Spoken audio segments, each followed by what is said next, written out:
भीत पवन का खंभा कब लग खैर मनाएगा। ये शरीर को बालू की दीवार, बालू रेत से दीवार खड़ी जाकर ही जावे, उसको ऐसे पानी पूनी में बहकर तो इतनी कच्ची होती है, पशु का पैर लग जा तो गिर जा, बारिश आ गई तो गड़गी, और कोई पशु उसका सहारा लग गया तो गिर गया, आंधी से वो स्क्रैच होकर गिर जाती। इसी प्रकार ये 5 तत्वों का शरीर बताया। अग्नि से ये जल जा, पानी में डूब कर ये मर जा, बीमारी से खत्म ये हो जा, एक्सीडेंट में सेकंड के बाद इसका पता नहीं कहाँ गया। इतने गंदे शरीर में और तो फिर भी परमात्मा को नहीं सोचता, जुल्म कर रहा है, क्या करें। कहते हैं आजा बंदे शरण राम की। अब यहाँ पर राम किसे कहते हैं? राम एक पावर है, एक शक्ति का नाम है। जैसे गॉड कहो, राम कहो, अल्लाह कहो, खुदा कहो।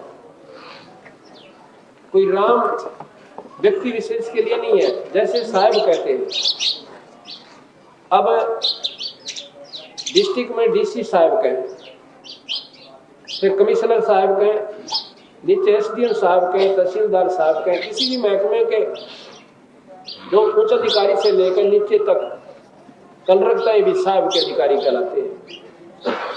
मुख्यमंत्री भी साहब ही कहलाता है, प्रधानमंत्री भी साहब ही कहलाता है, और राष्ट्रपति भी। अब राम तो शब्द में साहब है, ये जिसके साथ लगा दिया जाएगा वही साहब कहला, वही राम कहलाता है। ब्रह्मा विष्णु महेश भी राम है, ये 3 लोक के राम है।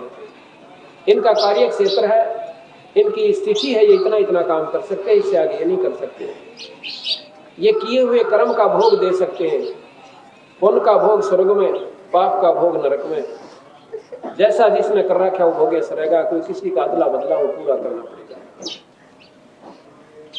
21 ब्रह्मांड का राम जो है वो परमात्मा ब्रह्म कहलाता है, जिसको ज्योति निरंजन कहते हैं। और ब्रह्मांड फिर बिराना कितने असंख्य ब्रह्मांड बताए। असंख्य ब्रह्मांड का मालिक जो है पूर्ण ब्रह्म परमात्मा है। उस पूर्ण ब्रह्म के वो भी राम कहलाता है। निरंजन भी राम है, सत्पुरुष भी राम है। महाराज भी कहते हैं राम कबीर का नाम तो भाई, जय तेरा पार चलने को जय दिल है जी। उस राम कबीर रूपी राम का तुम जाप करो। भगवान कबीर की महिमा श्याम वेद में गाई गई है। अब इन बातों ने क्योंकि वो शास्त्र अवॉइड कर दिए गए, वो चैप्टर ही किसी ने आगे प्रचार ही नहीं किया कि कहीं कबीर साहब की महिमा का प्रचार ना हो जाए।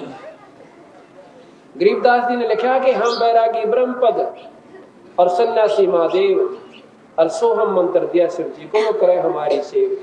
भगवान शिव को हमने नाम दे रखा है, वो हमारा शिष्य है, हमारा सेवक है। पर इस बात ने कौन सुने, एकदम अंदर भूकंप आ जाता है। श्याम यजुर्वेद में 5वें अध्याय के 32वें श्लोक में साफ लिख रखा है कि कबीर नाम का परमात्मा है जिसने सारी सृष्टि को रचा और सबका करता, जिससे सारी सृष्टि चेतन है। 5वें अध्याय के 32वें श्लोक को किसी संस्कृत के जानने, उसको अलग लिख लीजिए और फिर किसी शास्त्र के जानने वाले से सुनवाइए। क्योंकि महर्षि दयानंद जी ने उस कबीर शब्द का कवि बना लिया कि कहीं कबीर साहब की महिमा ना गाई जाओ, पर कहां तक छुपा सकते हैं उसको।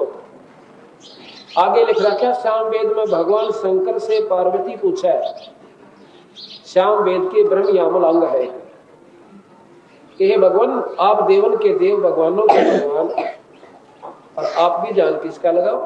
कहने लगे मैं अपने कबीर नाम के भगवान का, इष्ट का, जो सर्वशक्तिमान उसका जान लगाता हूँ।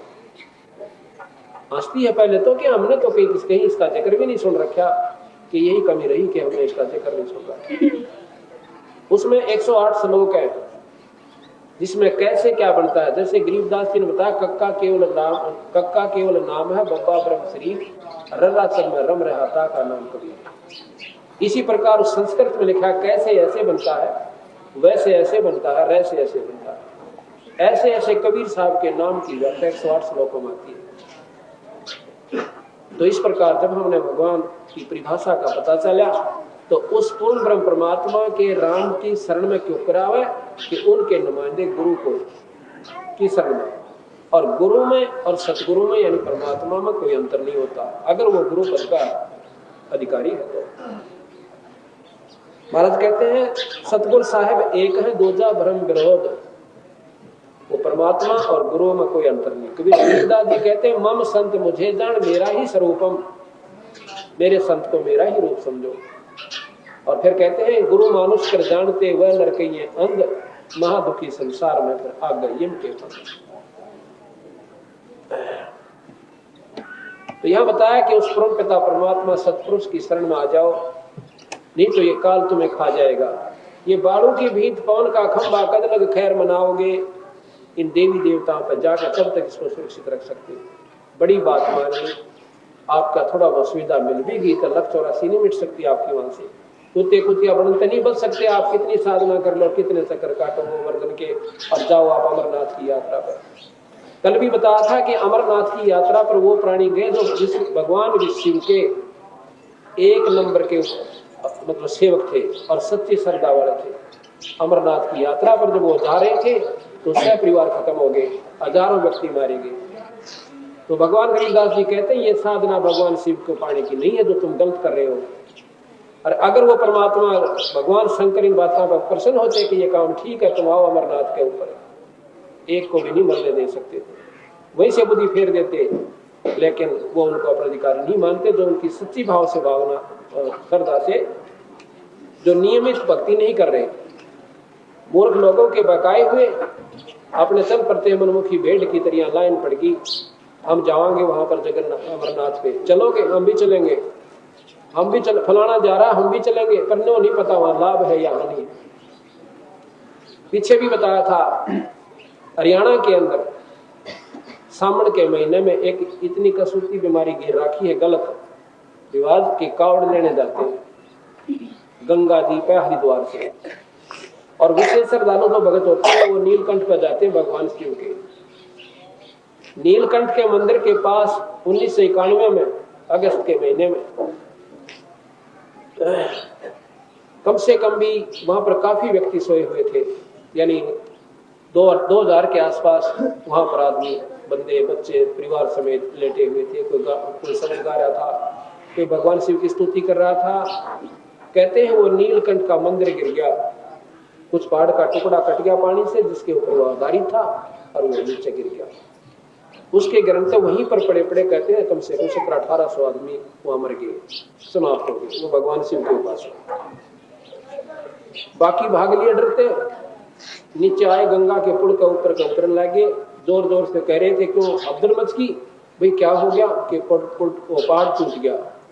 अगले वालों ने वैसे सुन लिया पुल टूट गया, भाग लिए जोर से और अपनी जान बचाने के टाइम उसने भी सुन लिया क्या हो गया कि पुल टूट गया। वो पुल से उधर वाले इधर भाग रहे कि तुम नजदीक आ रहे इधर निकल जाओ, आपस में जाम हो गए। एक दूसरे को जो नीचे गिर गए थे कम से कम 700 बंदा तो नीचे कुचल कर मार दिया, उठ नहीं सके। पेपर में पूरी डिटेल आई थी, और कुछ डर के मारे ऊपर से कूद गए नहर में गिरकर, उस गंगा में गिरकर मर गए। अब प्रेमियों गरीबदास जी महाराज यही कहे, यही कड़वी लगे हमें। वो कहते हैं ये भगवान शिव की पूजा नहीं है, इससे परमात्मा शिवराजी नहीं होता। अगले वर्ष और ज्यादा गए, उल्टे नहीं हटे। और सत्संग में आती दफा एक कांटा लग जाओ पैर में, लोगों ने देखा था सत्संग में गया आज तो चोट लगी तेरे।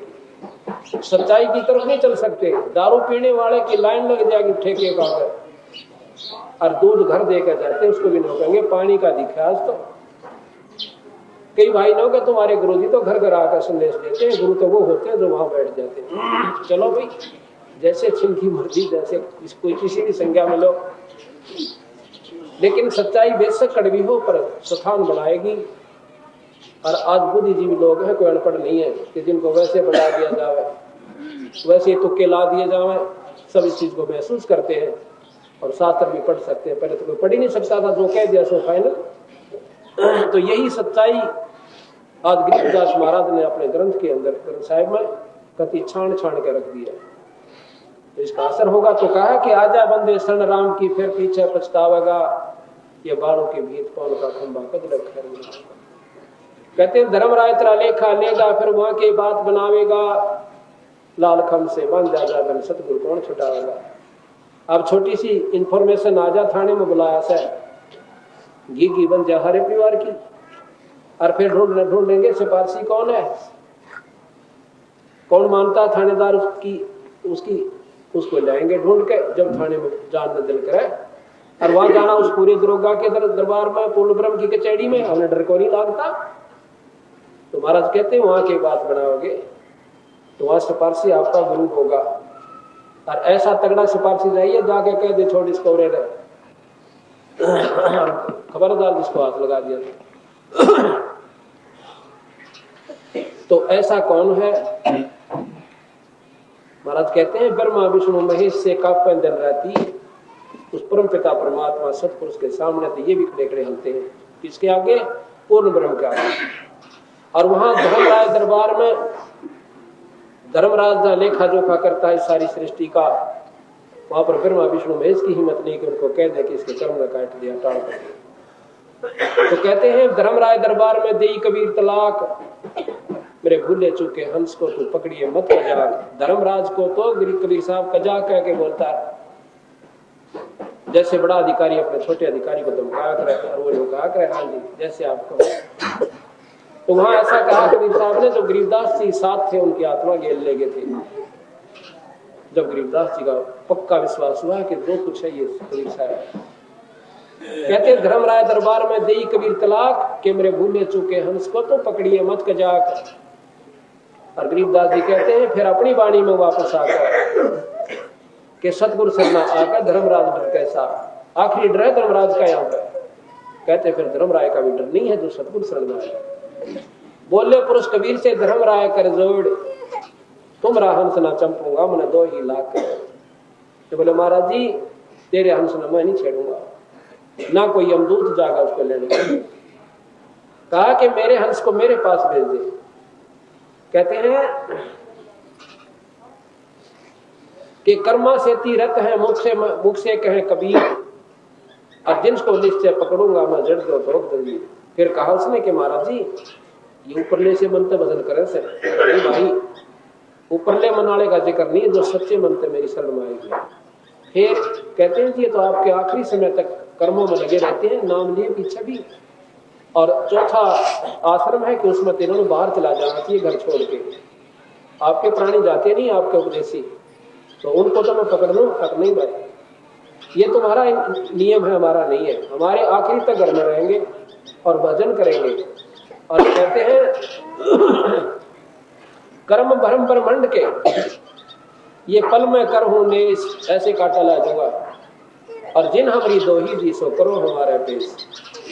जिसने मेरा नाम ले रखा और मेरी दुहाई दी है उसको मेरे पास भेज देना, तुम उसका लेखा जोखा भी मत करना। तो हमने ऐसे समर्थ की जरूरत पड़ेगी।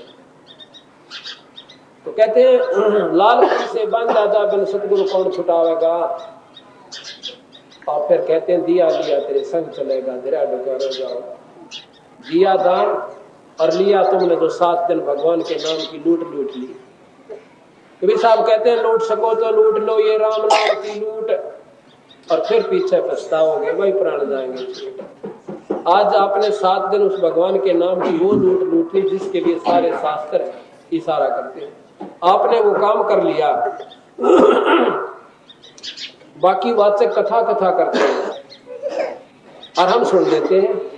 आपने आज उस सारे शास्त्रों का यही निचोड़ है कि ये भजन करो, बैठ कर नाम जपो, चलते जपो, उठते जपो, तो वो आपने वह लूट लिया कि ये आपके साथ जागा और बाकी रह जाएगा। तो इस प्रकार सत्संग माने से हर पहलू पर आपको ज्ञान होगा। ज्यादा से ज्यादा सत्संग में आए, अपना बुराइयों को त्यागने की कोशिश करें और फिर परमात्मा आपको पूर्ण लाभ देगा। बोल सतगुरुदेव की जय।